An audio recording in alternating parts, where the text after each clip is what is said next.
आज हम अर्थशास्त्र में पाठ 1 में अर्थशास्त्र की विषय वस्तु के बारे में अध्ययन करेंगे। आर्थिक क्रिया का अर्थ।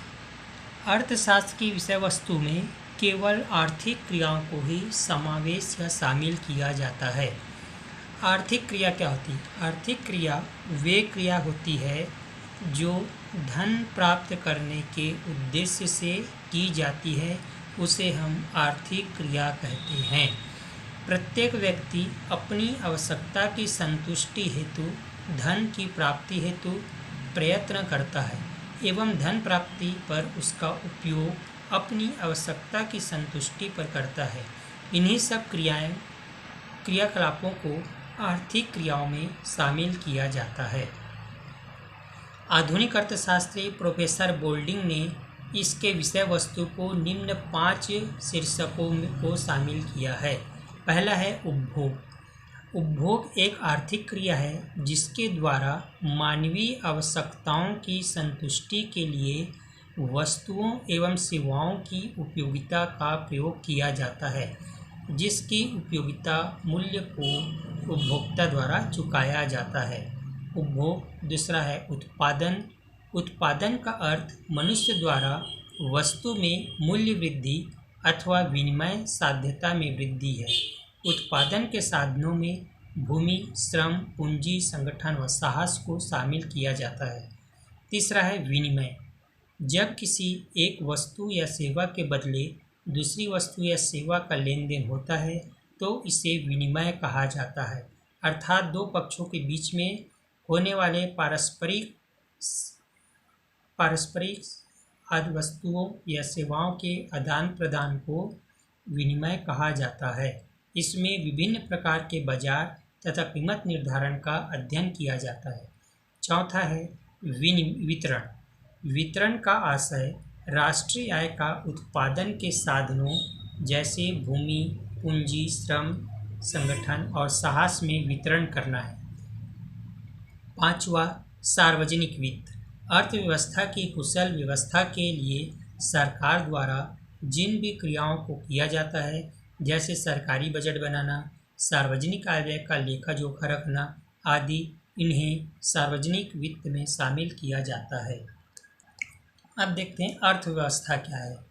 अर्थव्यवस्था एक ऐसी विधि है जिसके अंतर्गत लोग उत्पादन, विनिमय तथा वितरण प्रक्रिया के माध्यम से अपनी आवश्यकताओं की पूर्ति के लिए आजीविका अर्जित करते हैं।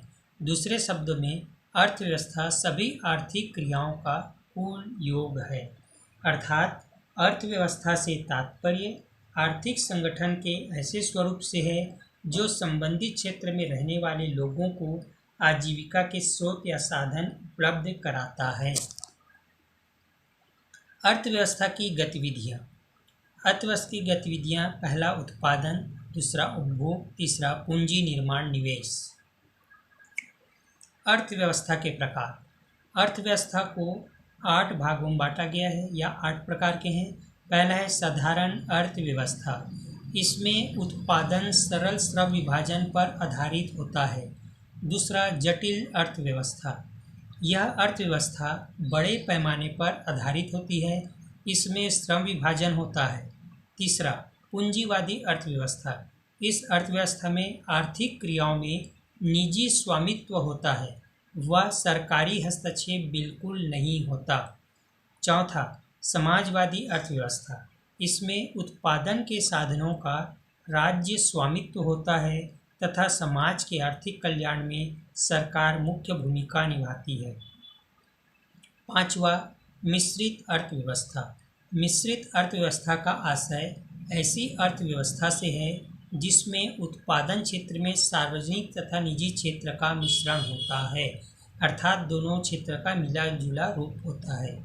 छठवा बाजार अर्थव्यवस्था। ऐसी अर्थव्यवस्था का नियंत्रण, प्रबंध तथा निर्धारण बाजारी शक्तियों के आधार पर होता है। सातवां बंद अर्थव्यवस्था। जिस अर्थव्यवस्था का अन्य देशों के साथ आर्थिक संबंध नहीं होता, बंद अर्थव्यवस्था कहलाती है, अर्थात ऐसी अर्थव्यवस्था जो अन्य देशों के साथ कार्य नहीं होता, जिससे संबंध नहीं होते, उन्हें बंद अर्थव्यवस्था कहते हैं। खुली अर्थव्यवस्था, जिस अर्थव्यवस्था का अन्य देशों के साथ आर्थिक संबंध होता है, जहां हम आयात निर्यात कर सकते हैं, वस्तुओं का क्रय विक्रय कर सकते हैं, खुली अर्थव्यवस्था कहलाती है। इसके बाद देखते हैं आर्थिक समस्या। आर्थिक समस्या मूल रूप से चुनाव की समस्या है, जो संसाधनों की सीमितता के कारण उत्पन्न होती है। हमारी आवश्यकताएं असीमित है, पर इन आवश्यकताओं को पूरा करने के लिए संसाधन सीमित है और साथ ही साथ वैकल्पिक प्रयोग वाली है। जैसे भूमि हमारे पास सीमित साधन है, जिसके विभिन्न उपयोग घर बनाने, कारखाने बनाने, अस्पताल बनाने आदि है, जिसके फलस्वरूप चयन की समस्या उत्पन्न होती है, जो आर्थिक समस्या को जन्म देती है। अर्थात अर्थव्यवस्था की आर्थिक समस्याओं का संबंध आवंटन की समस्या से है। साधन सीमित है एवं आवश्यकताएं असीमित है। यही कारण है कि दुर्लभ संसाधनों के उपयोगों में चुनाव की समस्या जन्म लेती है, जिसमें साधनों के वैकल्पिक उपयोग से संसाधनों का कुशलतम एवं अधिकतम उपयोग किया जा सके। आर्थिक समस्या उत्पन्न होने के कारण। आर्थिक समस्या उत्पन्न होने के प्रमुख कारण पहला है आवश्यकताओं का असीमित होना। मनुष्य की आवश्यकताएं अनंत एवं असीमित होती है तथा बार बार उत्पन्न होने वाली होती है, किंतु आवश्यकताओं की तीव्रता में अंतर होता है। कोई आवश्यकता पहले करना होता है, कोई आवश्यकता बाद में। ये मनुष्य की वस्तु की उपयोगिता पर निर्भर करती है। इस तीव्रता के आधार पर यह निर्णय लिया जाता है कि किन आवश्यकताओं की पूर्ति पहले करनी है तथा किसके बाद में। दूसरा कारण है संसाधनों का सीमित होना।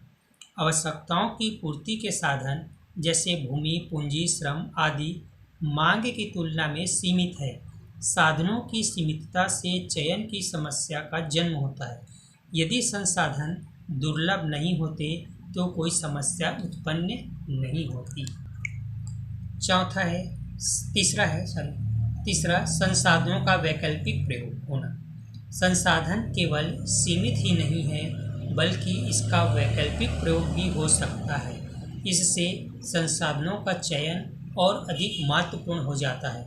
यदि संसाधनों का वैकल्पिक प्रयोग न होता, अर्थात संसाधनों का एक निश्चित प्रयोग ही होता, तो समस्या न होती। संक्षेप में यह कहा जा सकता है कि असीमित आवश्यकताओं की तुलना में सीमित संसाधनों का वैकल्पिक प्रयोग आर्थिक समस्या को जन्म देती है। इसके बाद देखते हैं अर्थव्यवस्था की केंद्रीय समस्या। अर्थव्यवस्था के संसाधन दुर्लभ हैं और उनके वैकल्पिक प्रयोग होते हैं, जिसके कारण चुनाव की समस्या का सामना करना पड़ता है। इस प्रकार समस्त अर्थव्यवस्थाओं द्वारा चुनाव का दबाव ही अर्थव्यवस्था की केंद्रीय समस्या कहलाती है। दूसरे शब्दों में कह सकते हैं, सीमित संसाधनों के वैकल्पिक उपयोगों में चयन की समस्या को अर्थव्यवस्था की केंद्रीय समस्या माना जाता है।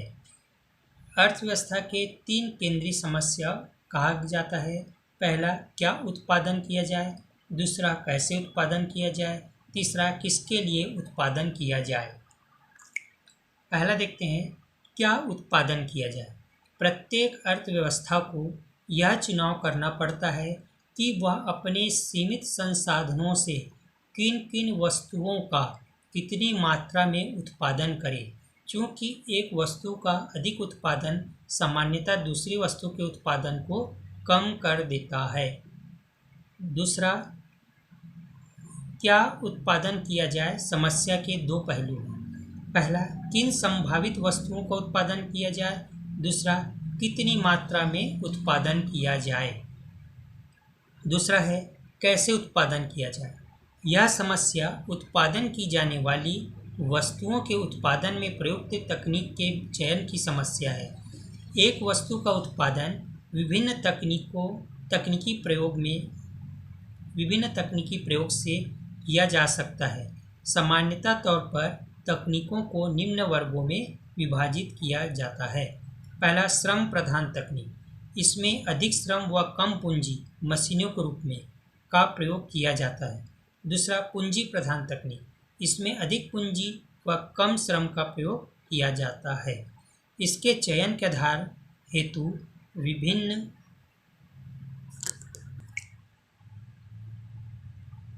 विभिन्न बातों को ध्यान में रखा जाता है। जैसे भारत में श्रम बहुतायत मात्रा में पाया जाता है, अतः यहाँ श्रम गहन तकनीक को विशेष महत्व दिया जाता है। कैसे उत्पादन करें का आधारभूत सिद्धांत यह है कि उत्पादन के संसाधनों का संयोग इस प्रकार किया जाए ताकि न्यूनतम लागत पर अधिकतम उत्पादन उत्पादित हो सके, जबकि दुर्लभ संसाधनों का न्यूनतम उपयोग हो। तीसरा है, किसके लिए उत्पादन किया जाए। यह समस्या वर्ग के लोगों के चयन से संबंधित है। एक अर्थव्यवस्था में विभिन्न वर्ग के लोग जैसे गरीब, अमीर आदि रहते हैं, जिनकी क्रय शक्ति भी अलग अलग होती है, जिनके बीच आय का वितरण किया जाना होता है। दूसरे शब्दों में यह समस्या उत्पादन के साधनों, भूमि, श्रम, पूंजी, साहस के बीच आय के वितरण से संबंधित है, जो कि उत्पादन प्रक्रिया में योगदान देते हैं। इस समस्या के दो पहलू निम्न हैं। पहला, व्यक्तिगत विवरण, राष्ट्रीय आय का विभिन्न वर्गों के व्यक्तियों के बीच वितरण किस प्रकार हो। दूसरा, क्रियात्मक वितरण, देश के कुल राष्ट्रीय उत्पादन में विभिन्न उत्पादन के साधनों का निर्धारण करना। इस समस्या का मूल सिद्धांत यह सुनिश्चित करना है कि प्रत्येक उत्पादन के क्षेत्र की आवश्यकताएं अधिकतम संभावित सीमा तक पूरी हो जाए। इसके बाद देखते हैं उत्पादन संभावना वक्र या उत्पादन संभावना फ्रंटियर या सीमा क्या है। तो उत्पादन संभावना वक्र दो वस्तुओं के ऐसे सभी संभव संयोजनों को प्रकट करता है जो एक अर्थव्यवस्था उपलब्ध तकनीक और दिए संसाधनों के पूर्ण व कुशलतम उपयोग से उत्पन्न कर सकती है। अर्थात दो वस्तुओं के उन सभी संभव संयोगों को जिनका उपयोग किसी अर्थव्यवस्था में उपलब्ध तकनीक एवं संसाधनों के पूर्ण एवं कुशलतम उपयोग पर निर्भर करता है, उत्पादन संभावना वक्र कहलाता है। इसके बाद देखते हैं उत्पादन संभावना वक्र की विशेषताएं। पहला, यह वक्र मूल बिंदु की ओर नतोदर होता है। नतोदर का मतलब होता है नीचे की ओर। दूसरा, यह वक्र बाएं से दाएं नीचे की ओर ढालू होता है। उत्पादन संभावना वक्र की मान्यताएं। पहला, अर्थव्यवस्था में संसाधनों की मात्रा सीमित होती है, किंतु इन्हें एक उपयोग से दूसरे उपयोग में हस्तांतरित किया जा सकता है। दूसरा, संसाधनों का पूर्ण व कुशलतम उपयोग किया जा सकता है। तीसरा, तकनीकी को स्थिर माना जाता है, अर्थात इनमें कोई परिवर्तन नहीं होता।